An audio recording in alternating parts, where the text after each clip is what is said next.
I think just, yeah, the issues, because there's the deal itself that just, is it a good deal?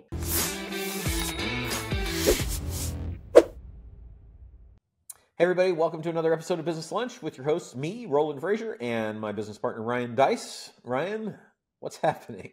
So good. So good. How about you? I'm doing good. Ryan's on a water fast, so he's barely hanging on. He's on his last day before he gets to have real food again. So yeah, man, when it's done, I get to have like freaking yogurt. It's not real food. I get to like, you know what I miss? I miss chewing. Can you have gum? That's all. You should just have like water and a piece of gum, and then you'll basically get pretty much the whole experience. Yeah, that's not the whole experience, but yeah, thank you for the idea. Appreciate the suggestion. You're a good friend. So we had a deal that that came along for us, and we had a pretty long conversation with one of our team members, and thought that it would be kind of fun to have this be the deal analysis episode, where we basically talk about opportunities are coming our way pretty much all the time. I'm assuming that if you are in business and listening to this, that there will be or is or has been an opportunity for you to grow your business through some sort of acquisition, strategic partnership, or something like that. And so we thought that it would be kind of fun to do an episode where we share with you kind of how we approached a real live deal that that was an opportunity for us, and see if that could be of help to you. So that's really what we're going to do. I'll set the stage. We had a deal, and some of the complicating issues that can create hard discussions, I'm going to talk about too. So setting the stage, we had a opportunity come to us through one of our contractor vendors, and they brought us into a deal that they thought we could add some value to as an equity partner. And ultimately, the vendor part of the deal didn't work out, but our part stayed.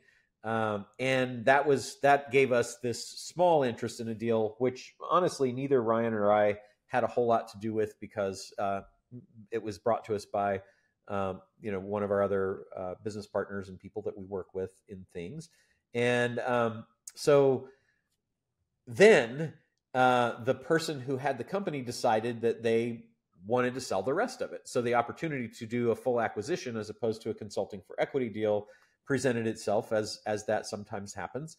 And it became an opportunity for us to discuss. Now, the complicating factors would be, one, the person that brought us the deal had another partner that was interested in doing different things that we don't do, and maybe acquiring the company. The person that brought us the deal wanted to acquire the company with us. I brought Ryan in to talk about it because it came in through the vendor of a company that we own together.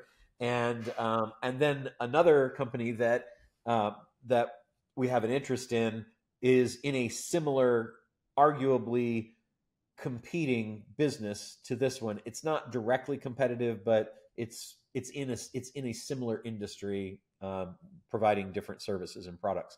So it's kind of complicated and messy, which makes for the best, most fun things to talk about, right? So so that's the frame around it. Anything else you think would be helpful in that part?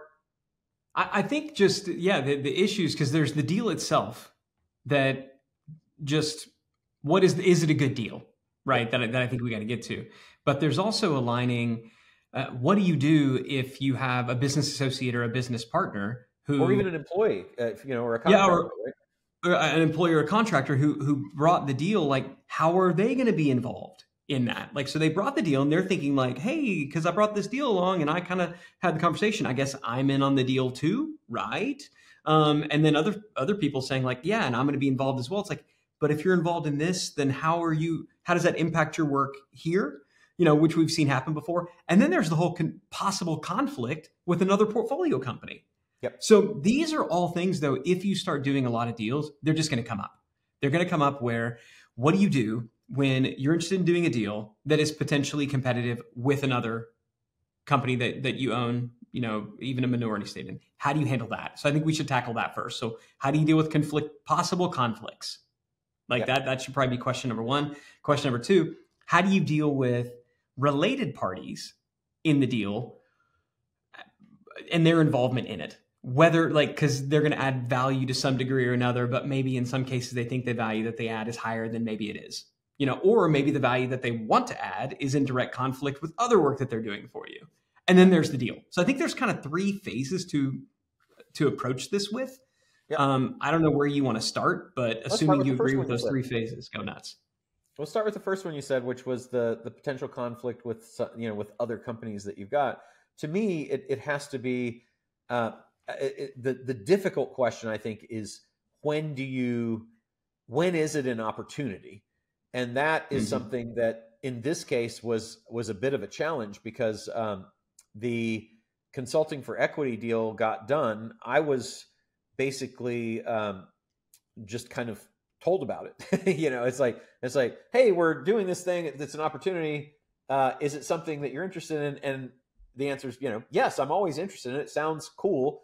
And then it got done, and now we have this interest, and but I don't know anything about it. Like I don't know anything. I don't know, like, do we make money from it? Anything, because it was just basically done by another business partner, and it was a very small interest. So I got you. It's an exotic tropical fish. I got it for you for your birthday. It requires a very expensive and fancy food that you can't really buy locally. You're gonna need to drive 2.5 hours to get it, but you're welcome. Yes, exactly. Kind of. So, which is my favorite kind of gift to give, by the way. It's a gift for the family. That's what you give to your very close friends. But right. So the I guess the issue there was one, the other company basically, I don't know how they ended up talking to this person, and there's some lack of clarity around where did this deal truly originate? Did it originate from there? Because the people in that company think maybe it did, but aren't sure, and it definitely didn't come to us through them. It came to us through a vendor, and it didn't come to me. It came to somebody else.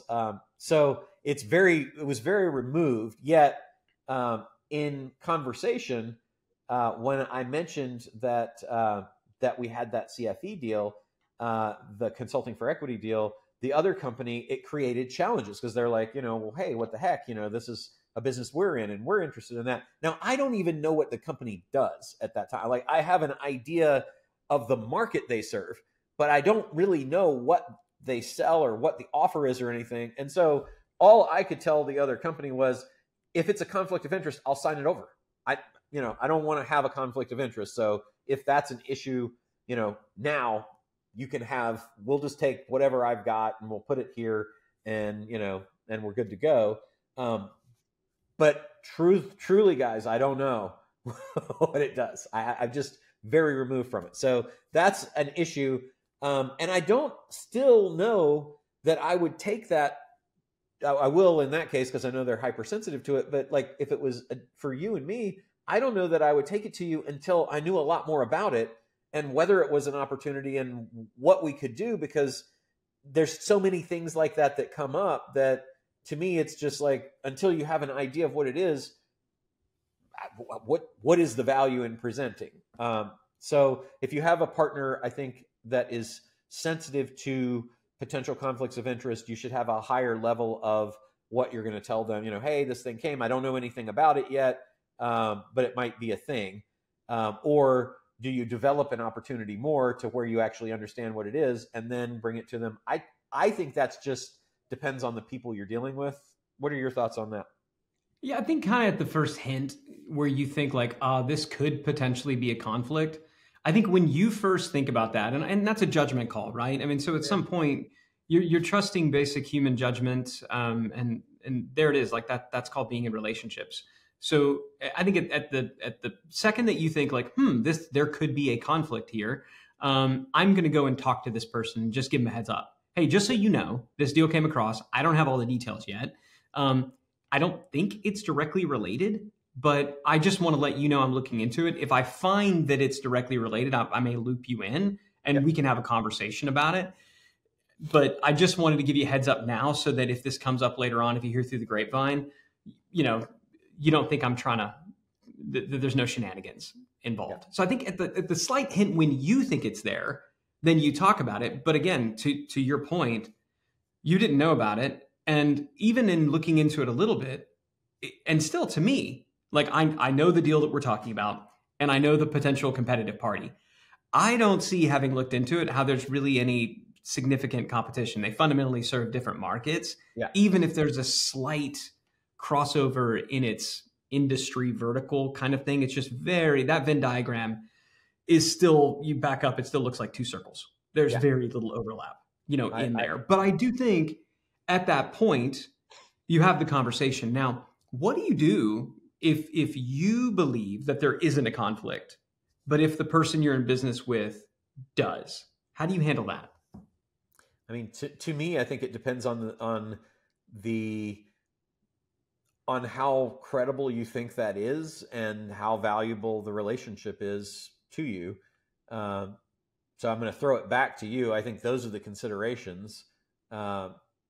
Anything else that would factor into the calculus? No, I think you're right. I mean, I think at some point, if a relationship, I think we're relational people. I think there's a lot of people who are transactional in business. So I think the transactional answer is I'm going to have a conversation with the person. We're going to have a discussion. I'm going to make a judgment call. And if at the end of the day, if I disagree with them, I'm going to move forward and I'm going to tell them, hey, I disagree with you. I'm going to move forward on this deal because I think it's important. I don't think it's in conflict. And if you disagree, well, I guess you can freaking sue me. That's the transactional response to it. Right? I mean, that's kind of it. It's like, I'm going to do it because I don't agree with you.